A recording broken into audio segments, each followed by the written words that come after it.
Digha primary স্কুলের শিক্ষক এবং মৃত বিএলও জাকির হোসেনের পরিবারের সদস্যরা শনিবার সিইও দফতর থেকে বেরিয়ে জানান, মুখ্য নির্বাচনী আধিকারিক তাদের ক্ষতিপূরণের বিষয়ে আশ্বাস দিয়েছেন। পরিবারকে জানানো হয়, অভিযোগ দাখিলের জন্য তাদের ডিএম অফিসে যেতে হবে। সেই অভিযোগের ভিত্তিতেই ক্ষতিপূরণ প্রদানের বিষয়ে ব্যবস্থা নেওয়া হবে।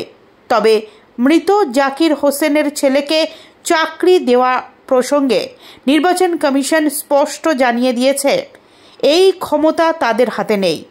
তবুও বিষয়টি খতিয়ে দেখা হবে বলেও জানানো হয়েছে। শনিবার সন্ধে 6:30 নাগাদ পরিবারের সদস্যরা সংবাদ মাধ্যমের মুখোমুখি হয়ে জানিয়েছেন, দেখুন, আমরা পরিবারের পক্ষ থেকে নির্বাচন কমিশনকে সাক্ষাৎ করার জন্য গিয়েছিলাম। ওনার সঙ্গে আমরা সাক্ষাৎ করলাম। উনি আমাদেরকে আমাদের যে দাবি ছিল সেটা আমরা জানালাম, বললাম আমাদের যে পরিবার তিনি একমাত্র রোজগার করার জন্য ছিলেন, শিক্ষকতা করতেন, তার বেতনের মধ্য দিয়ে আমাদের পরিবার চলতো।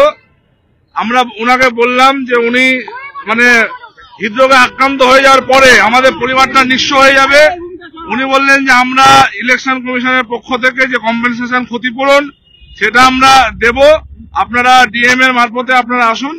আর আমরা বললাম যে উনি যেহেতু কর্মরত ছিলেন শিক্ষকতায়, আমার ভাইপো ওনার ছেলে তিনি ডিএলএড কমপ্লিট, আমরা বললাম যে একটা কর্মসংস্থানের ব্যবস্থা করে দিতে হবে। উনি বললেন নির্বাচন কমিশনের পক্ষ থেকে এটা তো সম্ভব না, তবু আমরা একটা কংক্রিট নোট দিয়ে আমরা আমাদের স্টেট গভর্নমেন্ট এবং সেন্ট্রাল গভর্নমেন্টকে চিঠি করবেন, এবং তিনি আশ্বস্ত করলেন। আমরা সেই আশ্বস্ত নিয়ে ফিরলাম। আমরা আগামী পরশুদিন সোমবার আমাদের মুর্শিদাবাদ যিনি ডিএম সাহেব আছেন তার কাছে আমরা যাব। ওখানে আমরা আমাদের লিখিত আমরা কমপ্লেন জানাবো, এবং জানানোর পরে আমাদের যিনি নির্বাচন কমিশনের সঙ্গে আমরা দেখা করলাম, উনি বললেন তারপরে আমাদেরকে মেল করবেন, আমরা আপনাদের পাশে আছি।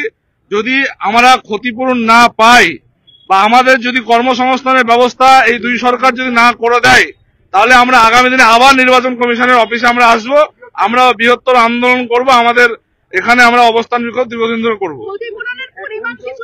না, আমরা দাবি করিনি। আমরা এটুকুই বলেছি যে আমাদের যে পরিবারটা অত্যন্ত দরিদ্র, একমাত্র তিনি রোজগারী ছিলেন, তার দুটো ছেলে আছে, আপনার স্ত্রী আছে, তার মেয়ে আছে, সে পরিবারে ইনকাম করার মতো কোনো সদস্য নেই। সেহেতু একটা আপনারা দেখবেন, আমরা এটুকু অনুরোধ করেছি। এখন দেখা যাক যে আমাদেরকে নির্বাচন কমিশন কি ক্ষতিপূরণ দিচ্ছে। আমরা আমাদের ইলেকশন ওসিকে আমরা কথা বলেছিলাম, আমরা বিডিও ম্যাডামকে কথা বলেছিলাম, আমরা ডিএম এর সঙ্গে সাক্ষাৎ করতে পারিনি। তবে আমরা আগামী সোমবার আমরা সাক্ষাৎ করব। ডিএম সাহেব আমাদেরকে কি আশ্বস্ত করছেন সেটা দেখব। পরবর্তী ক্ষেত্রে প্রয়োজন হলে আবার নির্বাচন কমিশন আসবে। না, উনি বললেন যে নির্বাচন কমিশন, দেখুন একটা ফর্মালিটি মেনটেন্স আছে, ওখানে ডিএম এর মারফতে আপনারা আসলে ভালো হয়। উনি আমাদেরকে এখানে পাঠাবেন, আমরা তারপরে আপনার যা করার সেটুকু করবো। না, আমরা তুলছি না। দেখুন, আমাদেরকে আশ্বস্ত করেছে সোমবার আমরা যাব। এখানে বিএলওদের অবস্থান বিক্ষোভ চলছে। আমরা আজকে ফিরে যাব, যেহেতু আমাদের জেলা শাসকের সঙ্গে সাক্ষাৎ করতে হবে। আমরা ফিরে যাব। যদি জেলা শাসকের কাছে যদি আমরা কোনো অনীহা দেখি, তাহলে আমরা সোমবারই আবার নির্বাচন কমিশনের কাছে আসবো। আমার নাম জোসেফ হোসেন, আমি আপনার জোসেফ হোসেন, আমি মৃত, আমি ওনার ভাই।